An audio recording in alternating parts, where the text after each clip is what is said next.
The icon image of Christ the Bridegroom shows him wearing a crown of thorns, and he seems to be with his head slightly down, very sad. We know that it is the suffering servant that we hear in Isaiah. We know that it is Jesus in Holy Week in particular. So this week is dedicated in a special way through our spirituality to Christ the Bridegroom. Now, usually when we speak of Christ the Bridegroom, we speak about his victory, about his triumph, of his great love and his mercy. And there's a sense of stability and hope. So why is the icon the opposite of that? It seems like it's despair and suffering. But as all of us have come to know, it is precisely because of the suffering that we have looked for the bridegroom. It is because of the difficulties of this world that we aim ourselves toward heaven. It is because of the lack of love in this world that our hearts tell us to seek our beloved. Now, Jesus, he spins things around all the time. And we see this happening. It's so strange. He raises Lazarus from the dead. He does this great deed. Lots of people come to believe. And immediately they want to kill him.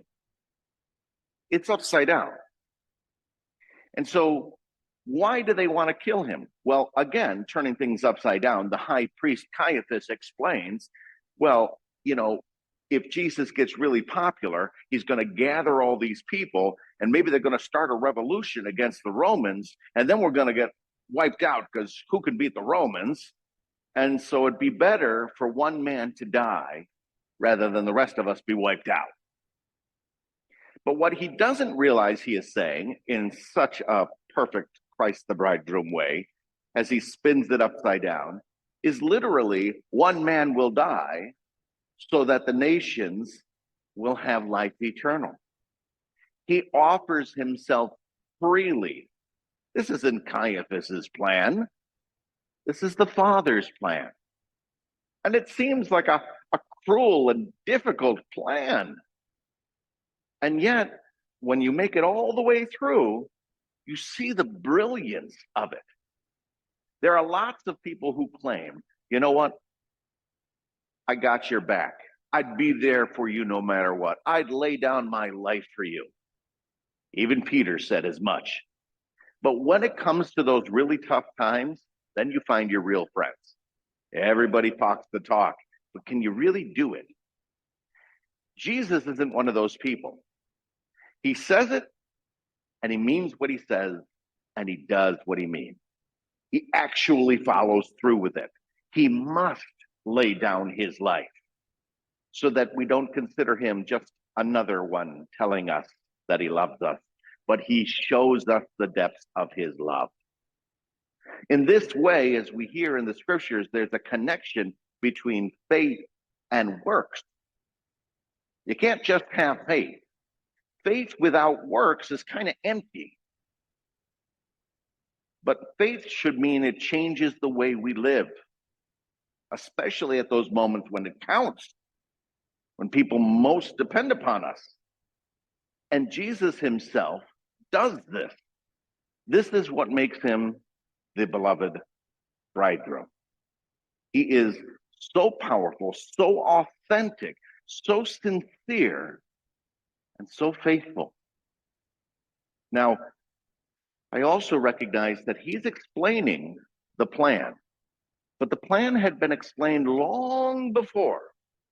Ezekiel lived long before Jesus. And even at that time, Ezekiel had a vision, and he saw that there was such chaos in the world, and there was such suffering and problems, but he could see through it and see that there was some sort of pattern happening here. He saw the vision of how it was all going to lead toward victory. And he shares this vision. But I dare say to you, it's not Ezekiel's vision, it's God's vision. It's a little bit like he's in a submarine, and we're all in the ocean, but he's got a periscope that goes outside of the ocean and is able to see things we can't see. We're all standing next to him going, what do you see? What do you see? Well, believe it or not, we're going to win this thing. I mean, there's a great triumph at the end of the suffering. There is a time in which he's going to gather us all back together. And King David's line will be on the throne forever. Well, how's that going to be possible? The line has been broken. Well, it's not what you expect. I don't know how to explain this. I suppose when we get there, you'll understand. And we get there. Oh, and he's going to give back a promised land. But it isn't dirt. It's heaven. Oh, and it's not going to be just you. It'll be all of us gathered together.